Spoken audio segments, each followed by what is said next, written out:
Hey, everybody. 12 seconds left. Did we have 12 seconds left? Nope. You looking at that. That's wrong. Welcome to Ourbondlive. Yes.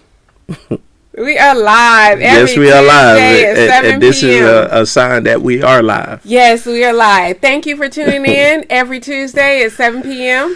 Eastern Standard Time. We are the Hardmans, and you are watching Ourbondlive. Yes, you are. This is the last week. I'm going to be in a hat, y'all.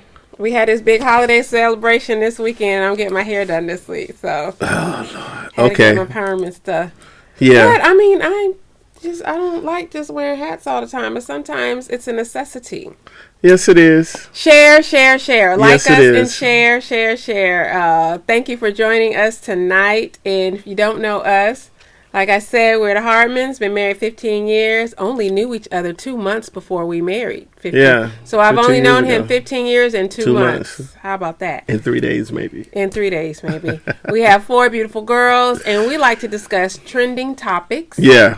That revolve around parenting, relationships. Marriage, family, all that stuff. And we like to put a positive spin on it, see how it can relate to your everyday life. And our prayer is that this helps you. We're here for an hour every Tuesday. An hour. And so, you want to get started? You want to start now? You want me to start now? Go ahead, set it up. She's the setup lady. I'm the setup lady. And so then he kind of finishes it. So tonight, the topic is, what's the topic? Should your mistakes follow you everywhere you go? That's a big one. Let me say that again. Should your mistakes follow you everywhere you go? That means like forever. Yeah. Forever. Okay. I love music. Hey, ATL. So should they follow you everywhere you go? So how we're going to start it off, let's talk about what's happening in the news right now with Michael Vick. Now, this whole thing is not going to be about just the Michael Vick situation. We're not going into everything that happened with the dog fighting and things like that. But this is a good setup for the questions that we have for you. Yeah. So, okay, Michael Vick. Again, if you don't know who Michael Vick is, you've been living under a rock for a very long time. Yes, you have. Unfortunately, this is not unfortunate, this is a good thing. I think of Michael Vick every time I see Matt Ryan not throwing. Oh, Lord. Not running. With the ball. I think of Michael Vick. That's when I think of Michael Vick, right? So let's set this up. Michael Vick he was a part of the NFL. He retired in 2017. Yes. He played, I think, a good 13 years something like that. In the NFL. He went to Virginia Tech, and he was drafted, I think, the first round pick quarterback for the Falcons in 2001. Yeah. He played for the Falcons for about 7 years and did very well. He still holds the record in the most rushing yards as a quarterback. She did her research. I'm an athlete. I'm an athlete. She really did her research. But I have to do my research because he is so critical of dealing with sports. So, exactly. So if you want to talk about sports, you got to get it right. For me not to get upset, I got to be on my game. I got to do my research. Yeah. Where he cut in and cut me off in everything I'm saying. So he still holds the most yards in the career. Rushing as a quarterback. But he also still holds the record for the quarterback in the season too. Career and season, right? So he has played on Falcons. Then he went to the Eagles. He's played for Steelers and also New York, right? The Jets. New York Jets. I knew it was something. Okay, so, but I in between... him on the Steelers, but... Pittsburgh Steelers. Maybe he did a little bit. He might have been around the pod just for a little bit. Just a little bit. I think it was just a year. Yeah, I think it was right. You're right. But in between that time, what ended his career here in the ATL were those dog fighting charges, right? Y'all remember that? He used to fight them dogs, and like a lot of dogs were killed.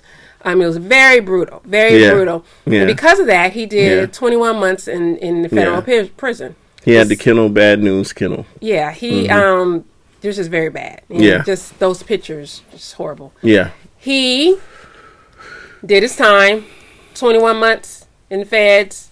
Got out. This was supposed to be 23 months, but he did 21 months, served his time.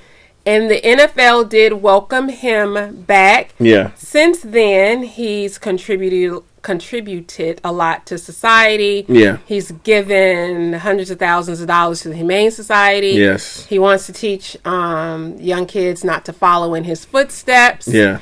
And, he's given to rec centers. He's just done a lot of things. Okay. But now, in the latest news... Well, he's currently a Fox Sports South commentator, analyst. Too. Yeah, analyst, commentator. Mm-hmm. So, Pro Bowl. Yes. NFL Pro Bowl. This is how he got into the news recently, okay? There are 2 petitions that total about 630,000 individuals have signed against him being selected as one of the coaches of the NFL Pro Bowl. Yeah. Now, what the Pro Bowl is, that's like you have the AFC and NFC. They play against each other, right? This is sexy, isn't it? This makes me look even sexier that I'm talking football. Yes. Okay. So anyway, the only thing I got to do is get her to really watch football with me at home. So 630,000 petitions. Signatures on 2 different petitions. Mm-hmm. They are livid. They are against him being selected to be one of the Pro Bowl coaches, captains. Mm-hmm. And they're like, why would the NFL do that? He's a murderer, dog murderer. He's he's done all this. He's been gambling on dogs and stuff like that. NFL, you have no morals. Yeah. You should have picked others. Yeah. Okay. So this is where I leave it. That's all of the background. Mm-hmm. So then our question is, should your mistakes follow you everywhere you go? Now, we're not talking about, has nothing to do with someone that has not paid their debts to society. Mm-hmm. We're talking about someone who has, and according to our rules of the law of the land, he served his time. Yeah. And during the time, that's supposed to be kind of like rehabilitation. Yeah. You righted your wrongs, and then you're able to come back into society. Okay, so that's the hot. Yeah, that's the hot trending topic. Yeah, and so we like to save our opinions, kind of like during the questions. Yeah, but that's the setup, and so should it follow you everywhere you go? So.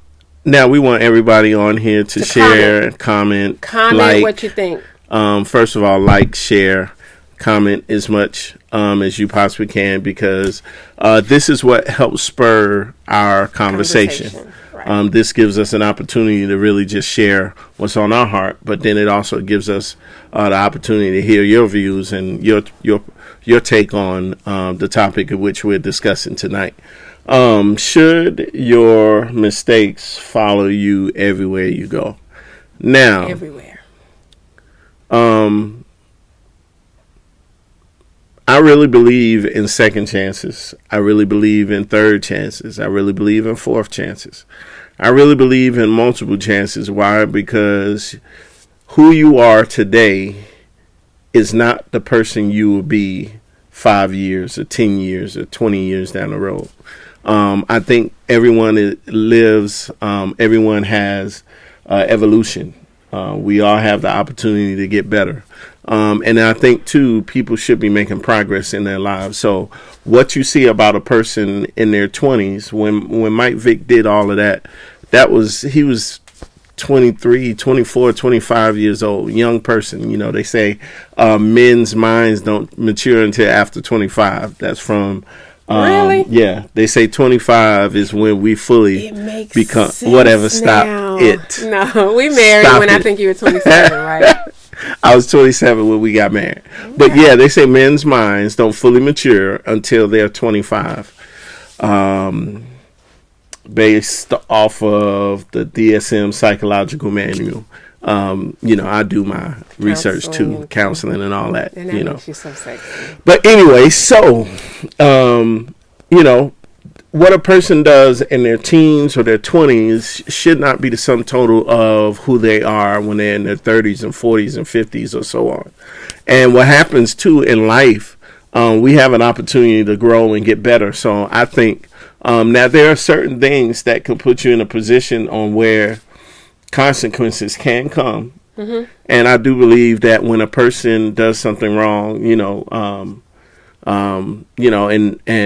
I would venture even to say get caught, because there's some people who've done stuff wrong and haven't gotten caught. That's our first question. Yeah, and so but I feel like in that you should give any person a second chance. So okay, I'm sorry. Keep on. Go ahead. No, so do you want to go into our first question? Cause we can go into our first question. I was trying to catch y'all let's like I did last week. I'm sorry. cut him off. Take him off. All right. So this is our first question. Question number 1. A lot of discussion. Yeah. So please comment if you're on. Please comment YouTube, so that we can Facebook, Periscope. We live.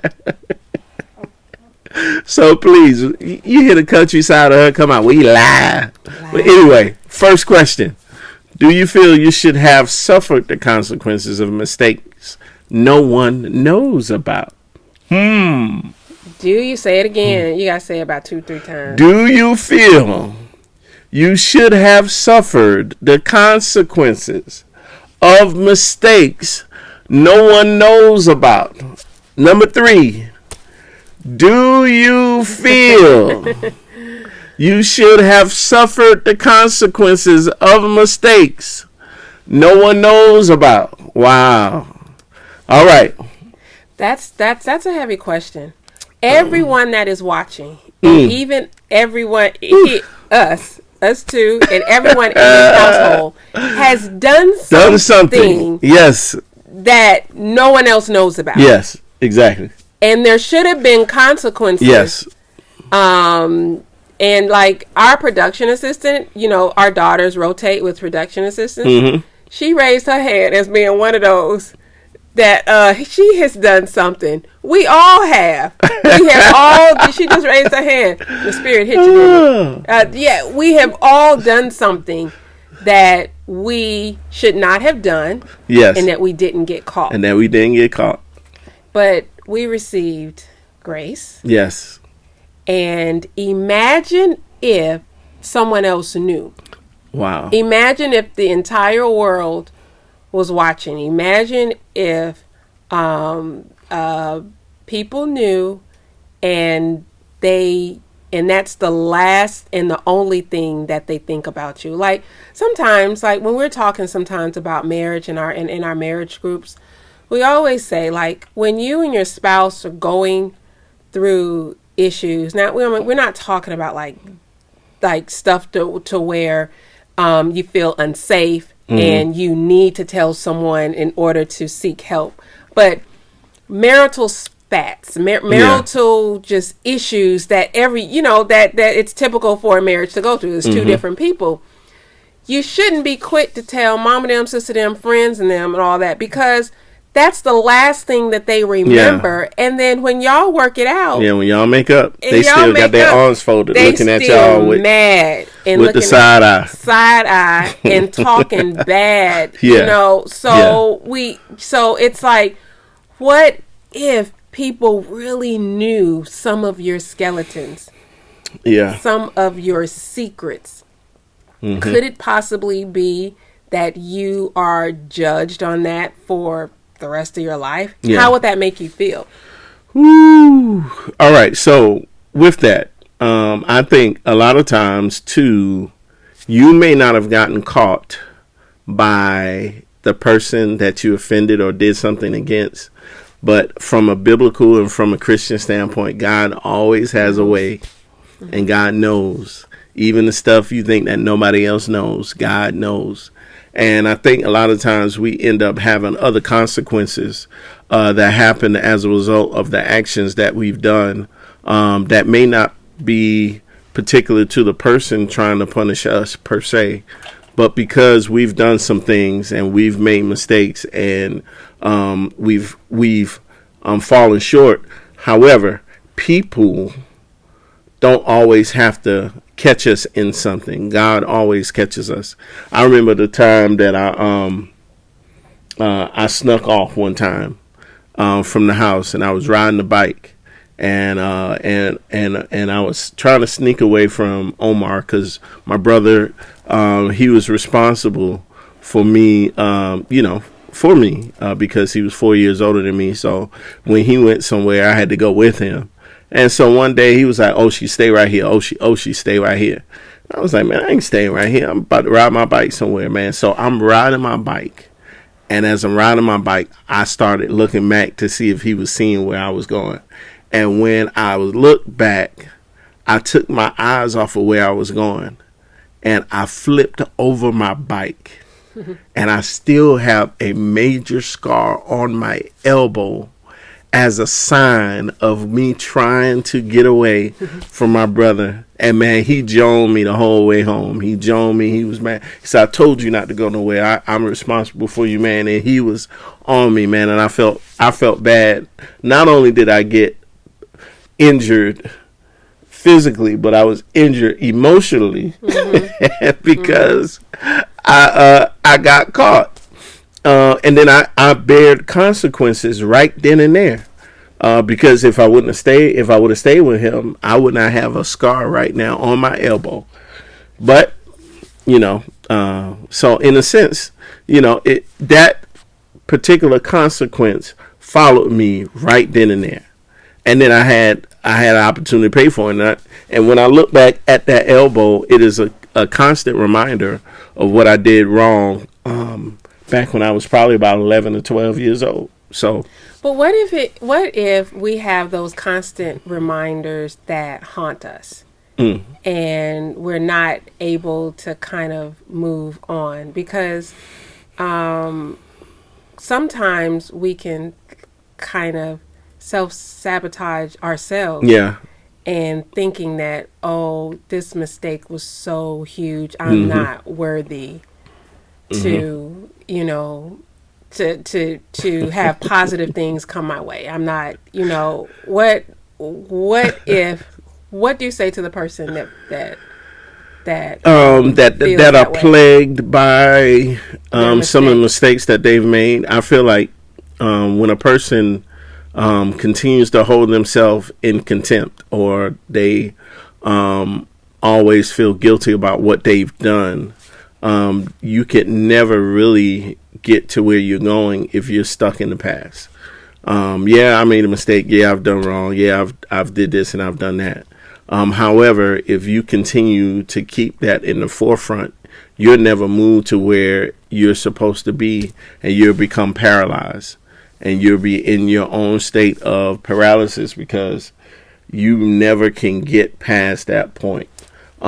It continues to debilitate you and keep you locked up in a prison because you're so angry or upset, fearful, maybe, or whatever the case may be, and that can't be. I think we need to really be able to kind of like let it go.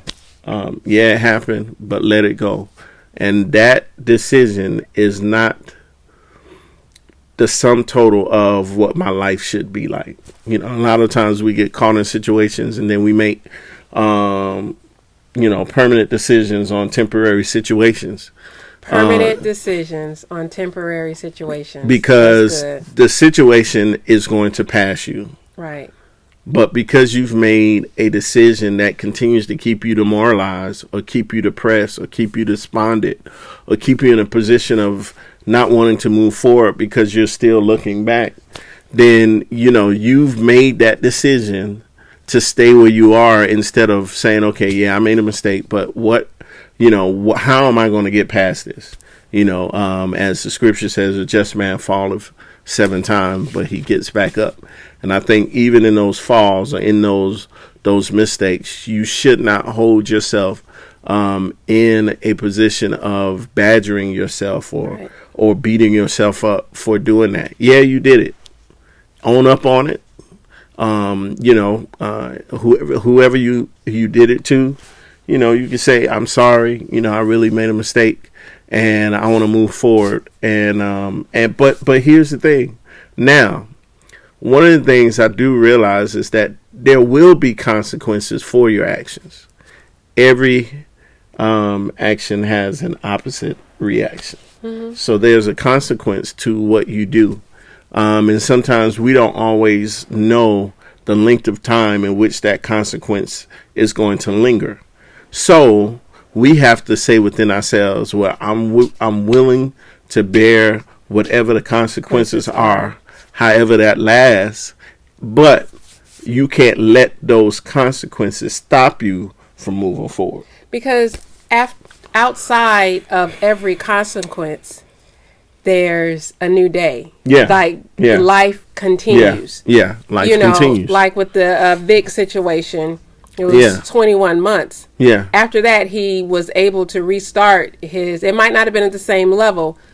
He didn't make the same money, but he was able. Make a good bit, he did make a good bit. He did. When he went to the Eagles, they signed him to a pretty nice contract. They did. Yeah. And I know Arthur Blank tried to take some of his money away when he went away. Yeah. But the thing is, it might not be at the same level, but just know there's a life after that. There's life after that. It could be yes, he went to prison, but it could be loss of a job. It could be loss of your family. Yeah. Family loss of wages. Loss of wages. Yeah. Loss in a relationship. And even for a period of time, you could lose your peace.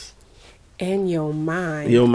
All of that. All of that. But there is a new day. It's just I always you got to get back up. Yeah, joy always, comes in the morning. Yeah, weeping may endure for a night, but joy always comes in the morning. Yeah. This sometimes you have to think, when the sun goes down. Yeah.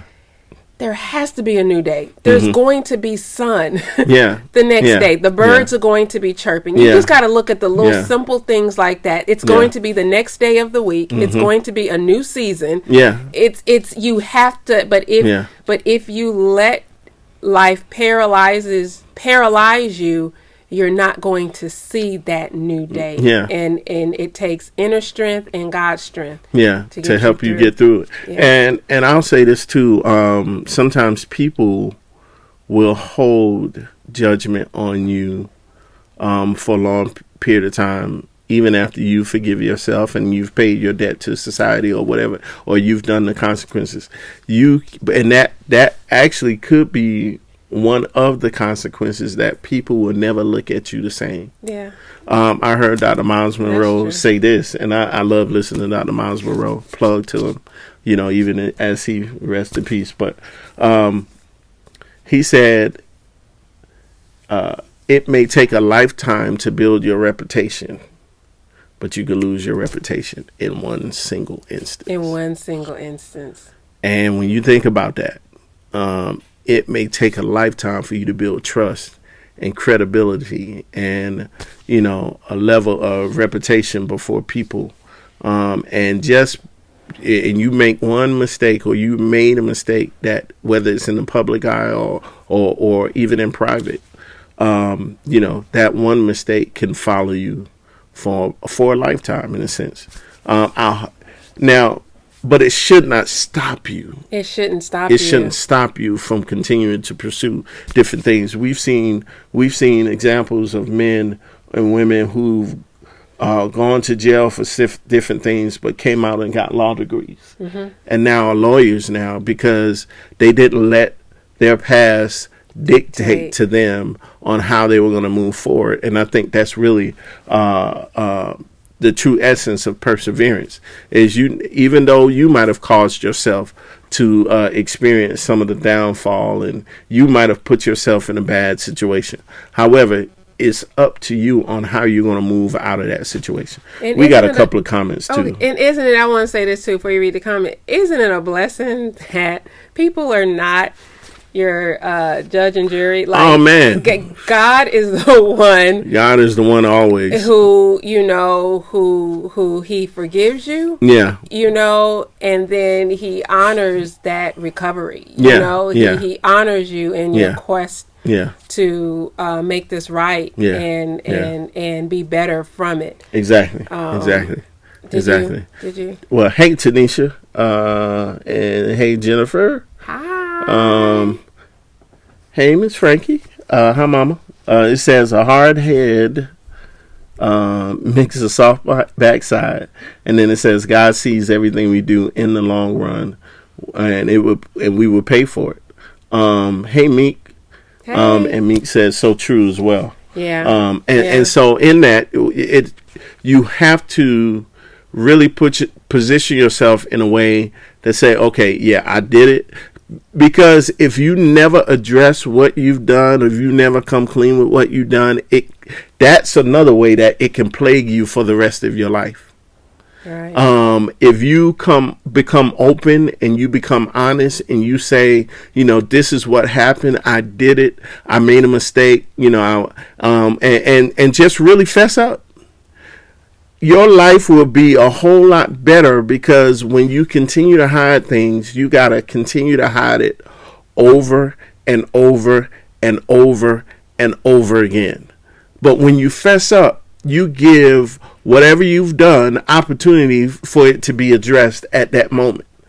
Now, people may still hold grudges. People may not like you. People may always, like they're going to do with Vic, sign petitions to say he shouldn't be a part.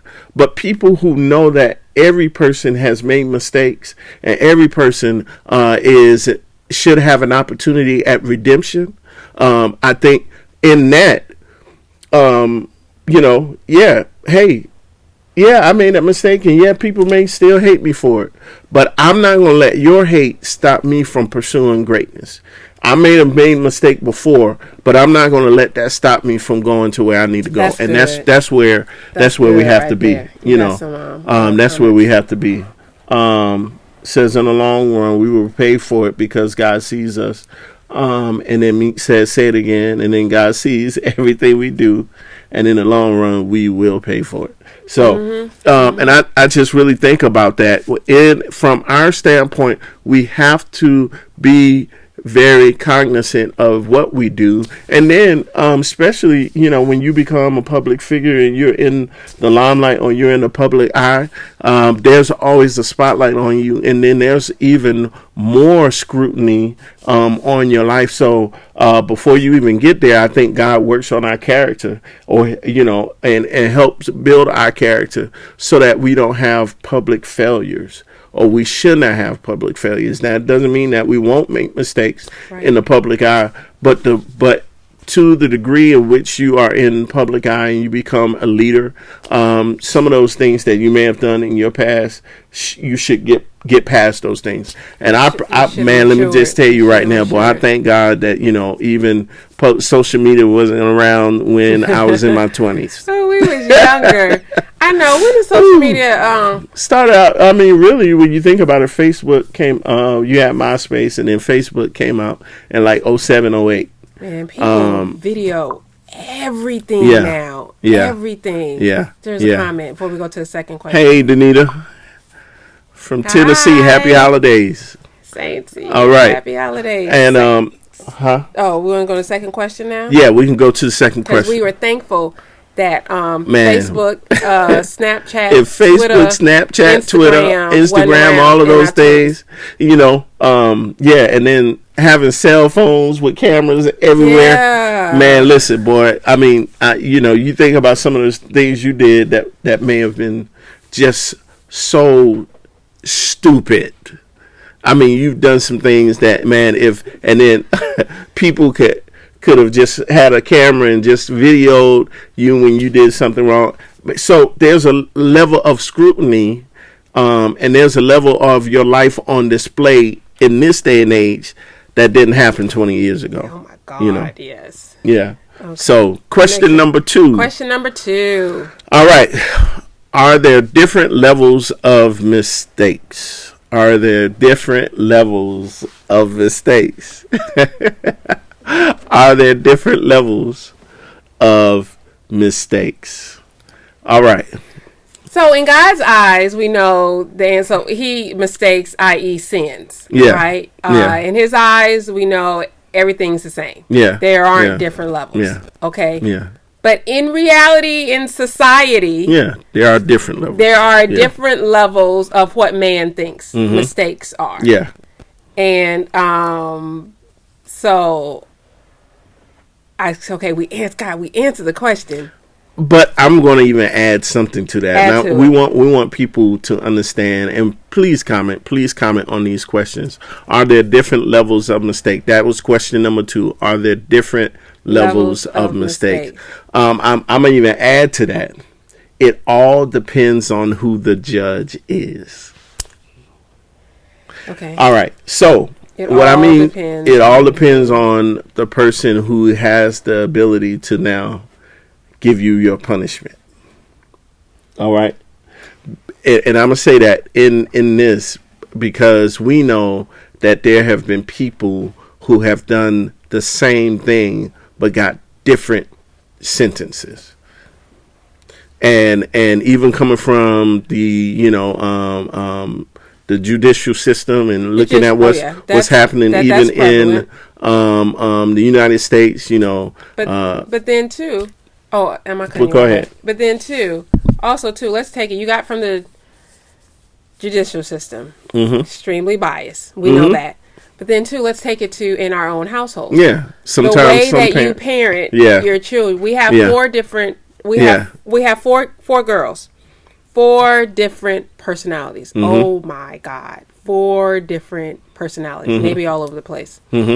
We've had, let's say, an example of lying, right? We've had one of our other girls, let's say we're disciplining one of our older girls, say we've caught them in a lie. Yeah.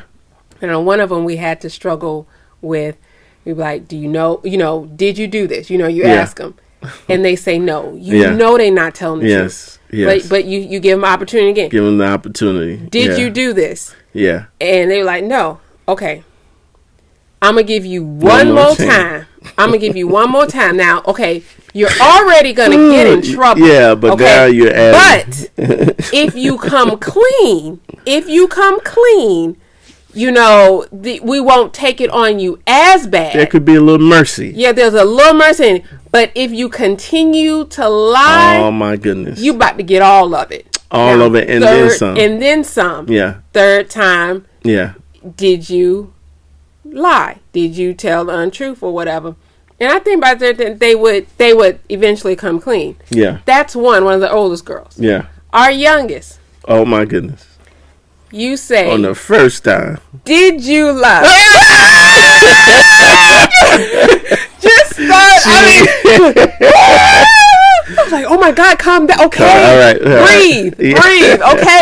Okay. We gonna deal with 2 totally different, totally different children, but they both lied. Yeah. Right? But they both lied. But how they responded after they were caught was the determining factor on what their punishment was. Exactly.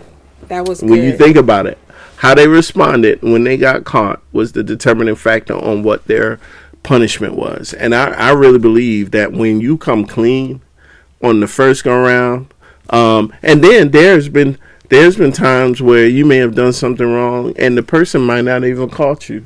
But because of the conviction that's on the inside of you, you come to that person, you really begin to say, you know what, I did wrong. And although you might not have found out at that particular time, I wanted to fess up. Now, a lot of times that takes a level of maturity that you got to get to. Right. And a lot of times it's cool, it's all right when you get caught and you fess up.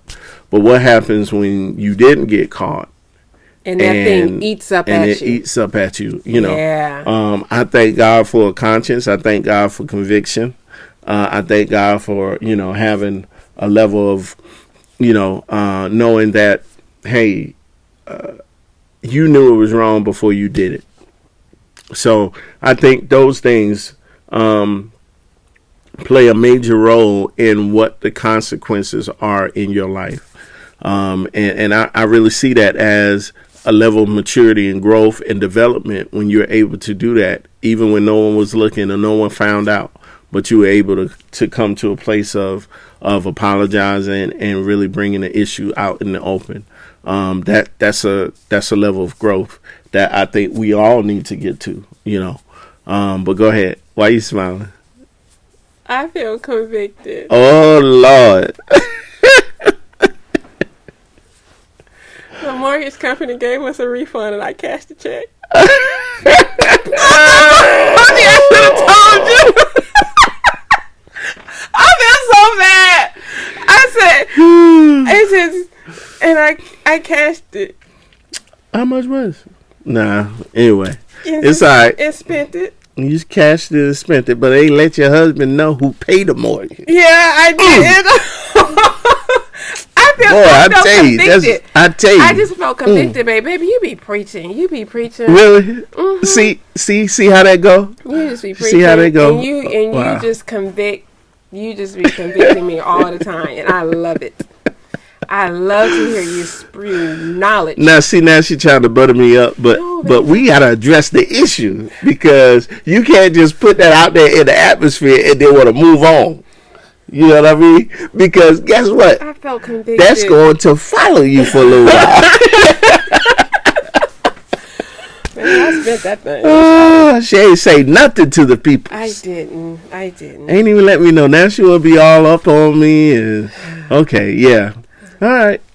But really think about that. So are there different levels of, you know, mistakes? And I think in our eyes, from a human perspective, yeah, we always categorize lies or mistakes or things we did wrong. Well, at least I ain't killed nobody. At least, you know, this ain't happened. At least I didn't do that. You know, you compare yourself. We always comparing ourselves to other people, but even Scripture says those who compare themselves by themselves are not wise. They're foolish. So, you know, but really when you're thinking about the standard of God, you know, God's standard is perfection. And so if we've made any mistakes, then we're not, you know, we aren't perfect. So that's like me calling, you know, the pot calling the kettle black when we all made mistakes. It could be the little things too. It can be like, well, at least I didn't steal anything from the stove. But in your office, you're taking pens, paper, staplers, all of that stuff. Hole punches, and all that stuff. You know, just pilfering through your job. Yeah. What's that comment? She said the two of you are so funny. Mama, he convicted me. I felt that thing. Oh boy! Can't be teaching and talking to them. We are very honest and transparent. Yeah. We really try to live a godly lifestyle. We're not perfect. Yeah, because I just found out how perfect she was today. But I think you had asked her something if we got a refund or something from the mortgage, and I think I said no. So that means the first time the issue came up. Yeah, I lied. Wow. Anyway. But the thing is, you know, we are not perfect. Mm-hmm. We try to live.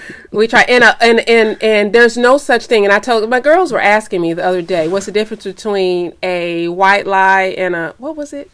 They were like, well, what's a white lie? Little lie. I said, lie is lying. Lie. That's it's the same. There is no little white lie. So, I'm saying, a half truth is still a whole lie. And omission, and lying by omission. Yeah, a half truth is still a whole lie. So, so you know, even when you try to say, well, you know, I did this, but then you didn't give everything else. You know, I don't know. Yes. Go. Go. Bye-bye. we got one of our daughters just. Okay, so next. Go to question number three. Boy, we have it is 7:44. Question We're doing number good. We're 3. Doing good. All right. Is unforgiveness towards someone else a reflection of your own insecurities? So you're gonna have to read that again. Is unforgiveness towards someone else a reflection of your own insecurities? Is unforgiveness to someone else a reflection of your own insecurities? So let's break that down. So you're saying, so if I don't forgive anyone, or if I'm upset at someone, or if I don't forgive them. Got a comment too. Hey, Shay. She said, "Hey, you. Let's leave the job out." You tell on yourself. A hit dog a holler. That's funny. No, but so are insecurities? Is unforgiveness a reflection of your own insecurities? So does that? So basically, does that mean if I'm not forgiving someone, if I choose not to forgive someone, is there something deep rooted within me that is preventing that? Think about that. Yeah. Is there something that has this happened to me before, and I've closed that door? I don't want to open my heart to forgiveness before. Am I prejudiced am I prejudiced, or am I thinking that person is beneath me? Or there's just so many different things. Is it or are you possibly jealous of that person? Yeah, or did that person get away with something that you didn't get away with, and you mad and you want to punish that person? You wish that could have been you. Yeah. You were able to do that. You have to think of the root cause. Yeah. Could possibly you deciding, because unforgiveness, that can be a killer. That unforgiveness can turn into stress, can turn into hate, bitterness, turn into resentment, a lot of stuff. Hurt. Yeah. So you're saying, you're refusing to forgive someone, but you keeping all that junk in your trunk. You keeping all that junk inside of you. Okay? Oh, yeah, you are. You keeping all that junk inside of you. So there's a reason why you are just making that decision. Yeah. To do that. Yeah. What's going on with you? What's going on? And some people want to hold other people down to make themselves feel better because they know that they've done wrong too. So that level of insecurity that's on the inside of them keeps them in the position of trying to put pressure or put judgment or on somebody else. And that always irked me because everyone has made mistakes. We all have made mistakes. So the mistakes that I've made, now you want to punish somebody else for the mistakes you've made, and you don't want someone else to ascend or excel to whatever that their destiny may be, and you want to keep them pinned under your thumb. And that's that's very judgmental, controlling. That has some evil qualities, so that's just pure evil. Manipulative. All of those play roles in how you react to when someone else do you wrong. Narcissistic, arrogant. All of those things. Who are they to mess with me? And now I'm going to punish them to the fullest extent of the law, knowing that you could have done the same thing. That's one of the scriptures. When the scriptures talks about that, the scriptures talk about how there was a man who had a humongous debt and went to the king and asked the king for mercy. And the king said, all right, you pleaded for my mercy, so I'm gonna release you from all of your debt.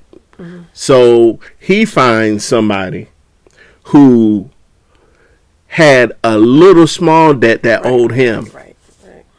And he sends him to the authorities, puts him in jail, And the people who realized and knew that were servants of the king, that knew that the king had just forgiven him of his debt, went back to the king and said, man, didn't this one who just you forgave, now he's putting somebody, he choked them by the neck, throw them in the prison and say, you got to pay me all that you owe me. And the king found out, and the king brings him back and said, man, didn't I just forgive you of all of that debt? And your debt was huge. How in the world you gonna now put somebody else in a position of that owed you, but now you gonna throw them in prison? So now you got to go to prison and you got to pay all of that debt that you owed me because you had unforgiveness. And I really believe that we gotta be able to forgive other people, man. I mean, you got to.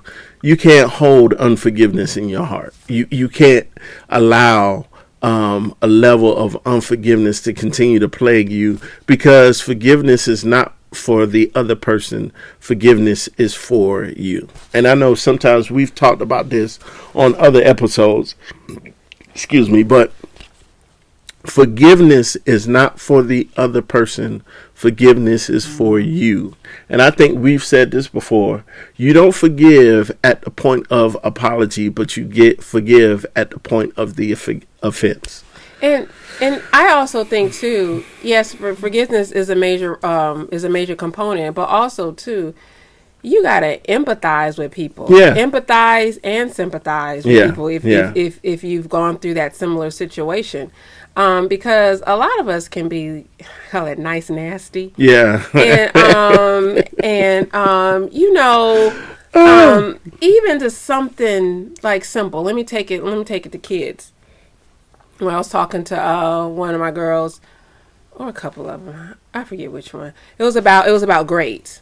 Okay. Mm-hmm. So they might have they were so thankful they got they were kind of borderline with not getting a good grade and then getting a good grade. Yeah. Got a good grade. It was like one of those thank you Lord grades. Yeah. But then I was like, okay, well, your friends that y'all were in the same study group, how did they do? Yeah. Oh, mama, they failed. Yeah. I don't know what they're gonna do. See, stop that. Don't see. You could have been right there with them. Yep. Yeah. So you go to them, comfort them. Yeah. See what they need. Do they need to use your study guide? Yeah. Y'all work that thing work out together, man. But like, I don't know. We just got by the hair of our chin, and then got the audacity to look down on somebody else. That quick. That's how pride and self-righteousness can creep in, and we have to be very careful about that. We have to be very careful about that. Yeah. We sometimes, I mean, it's so quick, man. It's so quick, and some people don't even know it. Yeah. I remember, and I didn't know, like my line sister, one of my line sisters, she still remembers this, and she'll bring this up sometimes. I remember when I went to Alabama A&M undergrad, mm-hmm. and back then I had an internship, and I was able to take 8 months off mm-hmm. of school, and my parents were like, "Oh, they ain't never heard of it. You're supposed to go 4 years straight." 4 years straight, right? Didn't even heard of it. But I had an opportunity to intern at IBM here in Atlanta, mm-hmm. and so got the internship, and I was just so excited. Got my apartment here in the A, doing my own thing, and so what I could have easily been like, "Oh, I got mine. I don't, But I brought my line sister in. I brought mm-hmm. some other folk in for them to do internships. Yeah. I've always been that type of person. Yeah. Yeah. I'm not just going. I'm just not going to eat and nobody else eating. Basically, I'm not going to just take advantage of an opportunity. Yeah. And not offer it, to someone else to help. Yeah. And so I think God really sees that, and he honors that, and I'm able to be blessed in other areas of my life because my heart is just so open. I don't try to hide the blessings that I get and I try to share it with others if I can. If I know that it will help them out, I just try. Yeah, and we have to also understand that because we're called to be a channel of blessings. We're not called to hog all of the blessings to ourselves, because whatever you don't share or you don't give, then it has the ability to be taken from you. And so, you know, I think from that level of forgiveness, when you don't forgive, and that goes to forgiveness too, when you don't forgive somebody, the forgiveness that was given to you could be taken away. Or the grace or the tolerance or the mercy that was extended to you, now it could be taken away. So it's always good to err on the side of forgiveness and mercy and grace, and to give to somebody, and empathy, because you never know. And there's a comment: forgiveness makes you free. Hey, what's up, Pastor Kevin? There's things that we have to really think about. You know, the scripture even says, you know, if you see someone overtaken in fault, you who are spiritual, restore such a one in the spirit of meekness, lest you yourself be tempted. So in a sense, when you see someone that's done something wrong, instead of badgering them or beating them over the head, in a sense, it's best for you to give them an opportunity to be restored. Sure. You know, now restoration does not happen automatically, but restoration happens when a person is contrite and has a heart to be restored. Now, we're not talking about people who are arrogant. We're not talking about people who are trying to cover things up or don't want to really own up or fess up to what they've done wrong. We're talking about people who genuinely have you know, they've shown their level of repentance. And they've come to a position of saying, you know, I really messed up and I made a mistake, but I'm willing to do whatever it takes to make it right. You know, and that's really where it comes from. Not that the person who, and I think when you get to that point, not that the person who was done wrong has to make sure that they bear judgment on that other person. I think the person who has done wrong, or the offender, has to just make amends. But then the offender can't be held in judgment by the offended. The offended may still judge you, but once you've apologized and once you've moved towards that process of making amends, just keep on moving. And a person, you know, sometimes I've realized that people on the other side may never be satisfied. That's true. They may never be satisfied. They may, even if you're trying to do the best you possibly can, and that still ain't good enough, then now you feel like, now at that particular point, if you know you've done it from a sincerity of heart, and you've done it and you've tried to come clean, you're not responsible. You just because that other person is still in the prison. So let me just add to that. What you just said can go like many different ways. Let's take a relationship, someone that you love and that you truly care for. Yeah. If they have offended you, let's just talk about us. Let's, you know, love him. He's my husband. Yeah. You know, boyfriend, whatever. He hurt me deeply. Okay. He hurt me deeply, but he apologized. And let's say I'm committed to work it out with him. Gonna stay. Okay. He can't make me immediately get over that thing. Yeah. That's one thing. He can't.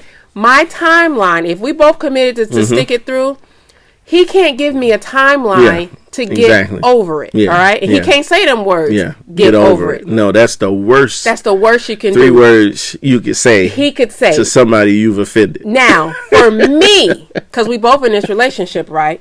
Right. For me, I can't keep holding it over his head. Yeah. If he was sincere with his forgiveness and he has shown with his apology, and he has shown actions towards making it right. Yeah. I can't beat him up all the time. I can't keep replaying it and making us go back to that dark place all the time. Now, there may be some relapse moments. Yeah, and there may be some triggers where it make a person feel like... But then he has to be open to my healing too and be sensitive in those moments. Yeah. Okay? That's working together to get through it. Yeah. If we gonna always bring it up, we gonna always clash, and we ain't never going. Now, and there will never be any level of or healing. Because it's almost like as soon as the scab begins to try to heal, you keep pulling the scab off and making the wound fresh again. It just it continues to get worse. And other folks will see all that. And more folk get involved and stuff like that. Now, that's are we married in a relationship type situation. Then you got the other situation.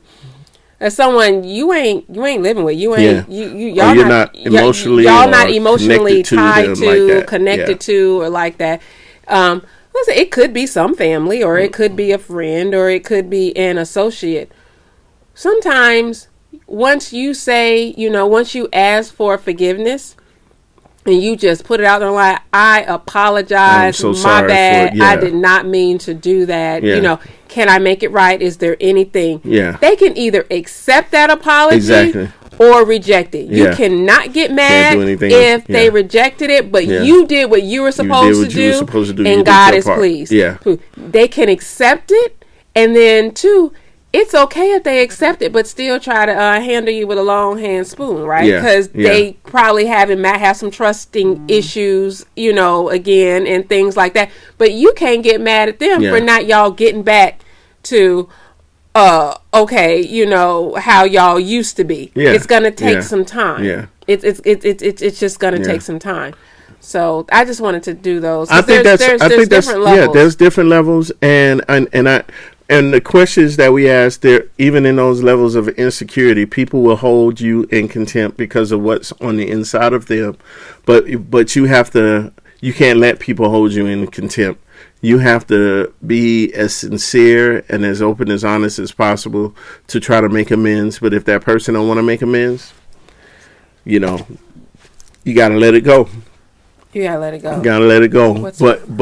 But just be a person who really is trying to do the best you possibly can to make the situation better and not worse. All right? What time is it? It's actually 8:00. Man, where has the time gone? But we do this every Tuesday from 7 p.m. to 8 p.m. So this is... well, there's two things. This is December, right? Holidays, right? Yeah. So we only have one more week for this month. One more episode next week for this month. All week December we've been just wearing the Ourbond because we can have some new shirts and stuff starting in January when we're up and running, talking back to y'all. I think it's January 7th. Is that the first Tuesday in January? I guess, yeah. But we are, y'all know that couple celebration we was talking about and all that. It is this weekend. It is here. That's why I'm wearing the hat. I'm getting my perm done the day before. Okay. I'm getting my all my stuff. So I'm waiting until the day before.